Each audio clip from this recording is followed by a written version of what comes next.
This week we're talking about how to reprimand employees in a positive way.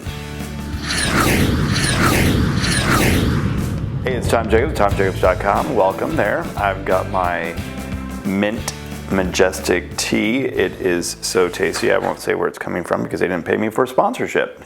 I strongly suggest that you just click this button and subscribe to my channel so you can get weekly videos and updates on how to build your business. I help entrepreneurs move from being a business operator to being a business owner so you can live the dream lifestyle that you absolutely deserve. So let's just get right into it then. If you are a business owner, then you have these things called employees, and they are a best thing in the world if they are a good fit for you and for your company. A lot of people say, I don't want employees because they're a headache. Well, you know what? Not always are they a headache. I love my employees. I think they're awesome. And in fact, I make sure that I am evaluating them on a regular basis and making sure that they have clear job descriptions and they know how to be successful in their job. Today I want to talk about what if you have one of those employees that isn't doing that great of a job and you need to reprimand them or you need to create better performance with them. Well, I came out of the corporate world and they were very process oriented, and now thinking back on that, of course they were. That's how you manage thousands of employees, is having a process around that. And as a business owner, we think that we don't have to do that, which is not the case. Even if you have a small business, you absolutely need process and procedures for everything that you do, because then that's what gives you freedom. When you do have employees, though, you're going to have those employees that might not be following the process or following the procedures and doing what's necessary to move the business forward. In those cases, there's disciplinary action. And I came up with a form. I wish I could say that I came up with it on my own. I just pulled it out of the files from when I was in corporate America. But basically, it's called a Performance Improvement Plan, a PIP, if you will. And this is not new stuff. This has been around for ages. But a lot of people forget about it, and they don't do it as business owners. And then employees just don't do what they're supposed to do, and then they go away, and they're not productive. Or you have to fire them, which is never any fun to fire somebody. So this performance improvement plan actually allows the employee to fire themselves. How cool is that? Basically, that's the way it should work. If an employee is not producing the results, they should know that. It should never be a surprise to them. And at the end of the day, they should actually fire themselves and find other employment. So in this performance improvement plan, it's very simple. You list out exactly observations of what you have observed them doing that is not following either your core values or the process and procedures.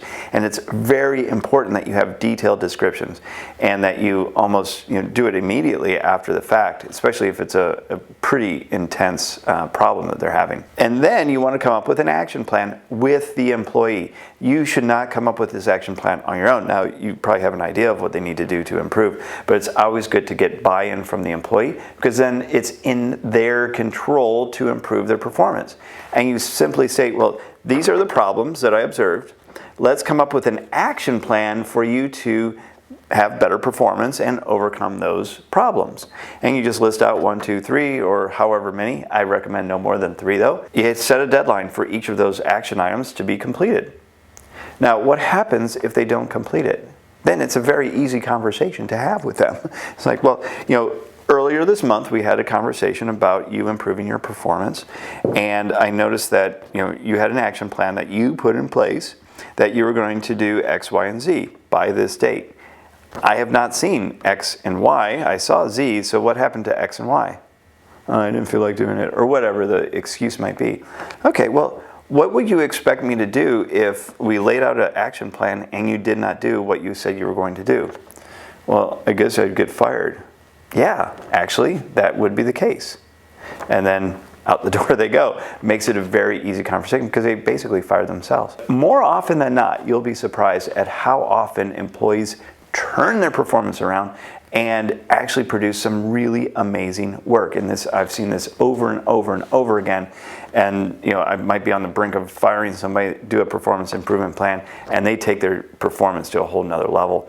And they always had it in them. They just needed to know that what the action was, and I take full responsibility anytime that an employee isn't doing what they need to do, because I know that I probably have not shown them exactly what's necessary to be successful. Having a performance improvement plan is kind of the last step, but the first step is always having those process and procedures in place so that you don't have to have these conversations. They know exactly what to do, and then it makes it very easy, if they are not following those processes and procedures, how to get them to improve their performance. And that's why we call it a performance improvement plan, or a PIP for short, which is kind of cool. It's kind of a fun name.